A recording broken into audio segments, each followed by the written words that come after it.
The supply of onions is thinning again, and the Department of Agriculture is on the lookout for hoarders taking advantage of the situation. Some lawmakers are worried that the use of biofertilizers could do more harm than good to local farmers. And is the rainy season upon us? Pag-asa reveals when the onset of the wet season will be.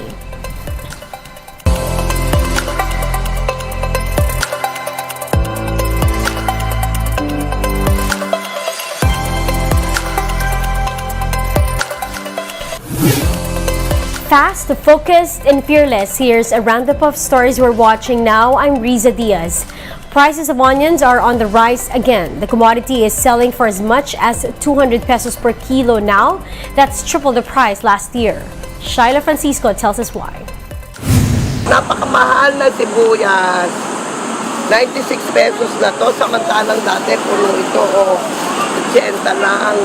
This was Eva's complaint after buying onions at a Kadiwa store in Quezon City. Eva is from Montalban, Rizal, but she does not mind the commute to buy here as prices in wet markets are much higher. A kilo of red or white onion now costs up to 200 pesos per kilo, more than triple the price back in May last year. For 2022 prices, you can still buy onions but only in Kadiwa centers and in much smaller sizes. The Agriculture Department explains prices are much higher now due to higher farm inputs. But prices should not exceed 150 to 160 pesos a kilo as farm gate price stands at only 120 pesos. The DA is looking into the possibility of hoarding as the culprit for high prices. Dahil alam po natin na nakapag-harvest na ang ating mga magsasaka, alam din po natin na karamihan sa kanila ay nabenta na ang kanilang sibuyas sa mga traders. Tinitingnan na natin, after mabenta ng ating magsasaka, sinong bumili at gaano katagal, paano po binenta ng trader. Samahang Industriya ng Agrikultura or SINAG meanwhile says the DA should not wait for prices to exceed 200 pesos per kilo. Pag lumagpas pa yan sa 200, hindi na farmer definitely ang kumikita, kundi yung ibang nasa value chain ng onion industry. SINAG is now pushing to import 7,500 metric tons of onion, but only white varieties due to limited supply. As per our report sa ground, July, August, mauubos na yung white onion. We don't see na may kulang sa red. Kahit last year naman merong assumption na kulang kasi nga ginamit yung red ng mga end users, yung mga restaurants, sinubstitute sa white. Mas yung white ang ating binabantayan than red. The DA will meet stakeholders tomorrow to discuss issues hounding the industry, including the possible importation and the imposition of suggested retail price. Shaila Francisco, We Are One News. One lawmaker criticizes the Agriculture Department's choice to use biofertilizers. Pangasinan Congressman Mark Cojuangco noted that biofertilizers are much more expensive while their quality and effectiveness are yet to be proven. He also fears that the alternative fertilizer could affect the harvest of farmers. Cojuangco cited the experience of Sri Lanka, whose economy supposedly collapsed due to biofertilizer use. Talagang naghirap yung tao, nagmahal ang pagkain, bagsak yung production ng bigas, bagsak po nung ginawa po nila yan. So, wag padalos-dalos, no? Pag-aralan mabuti lahat yan kasi ang pinaka-reliable at proven na nagpapataas ng ani ay ang chemical fertilizer sa buong mundo po. Senator Amy Marcos is urging the government to just let the farmers decide which fertilizer they want to use. In a statement, Marcos said biofertilizers could put harvest and potential income of farmers at risk. The presidential sister added that the biofertilizers need further testing to see if they are really better than what's being used now. She added that the government should just continue giving farmers fertilizer subsidies. Senator Marcos says she will only agree to the use of biofertilizers if they could result in yields of palay at a farm gate price of 22 pesos a kilo. In the meantime, President Bongbong Marcos has approved the importation of up to 150,000 metric tons of sugar. This is following the recommendation of the Sugar Regulatory Administration to stabilize the price and boost the country's stock of the commodity. The SRA also noted that the additional importation is needed to cover this year's sugar demand. Aside from this, the president opened the importation of sugar to all traders. We're bringing you more stories after this quick break. Keep it here on One News.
You're still watching One News Now. I'm Riza Diaz. We bring you the latest news on the tourism sector.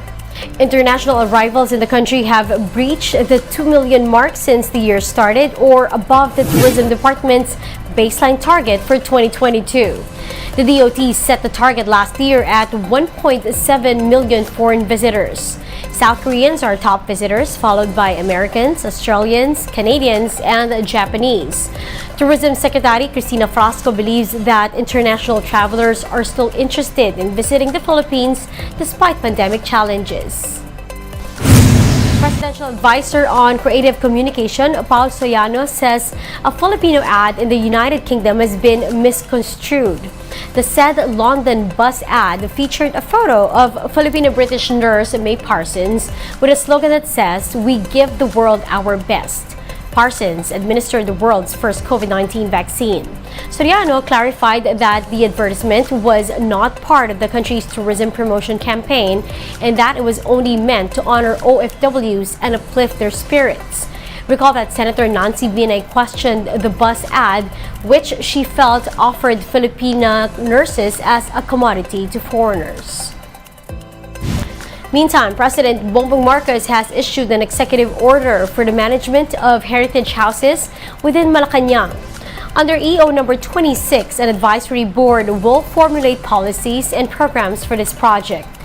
Representatives from the Office of the President and the private sector will make up the board.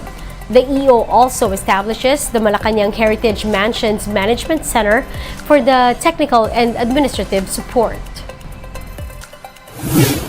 Moving on to weather, Pagasa says the onset of the rainy season could be near. State Weather Bureau notes an increase in rainy days across the country during the past few days. Right now, the agency is waiting for the wind direction to change, which is supposed to come from the southwest. When this happens, Pag-asa can declare the start of the rainy season, which could come in latter part of the month or within the first 2 weeks of June. Signs lang po to na medyo papalapit na po siya since sunod-sunod din po yung araw na may mga pag-ulan tayo. Pero with regards po sa mismong onset ng rainy season, meron po kasi tayo sinusundan na criteria at the very least for 3 consecutive days and then for 5 days po dapat makatotal sila ng 25 millimeters.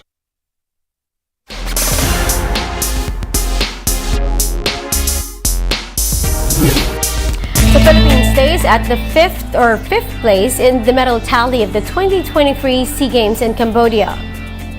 So far, the country has 46 golds, 73 silvers, and 88 bronzes for a total of 207 medals. There's just over a day left of SEA Games action before the biennial meet wraps up on Wednesday.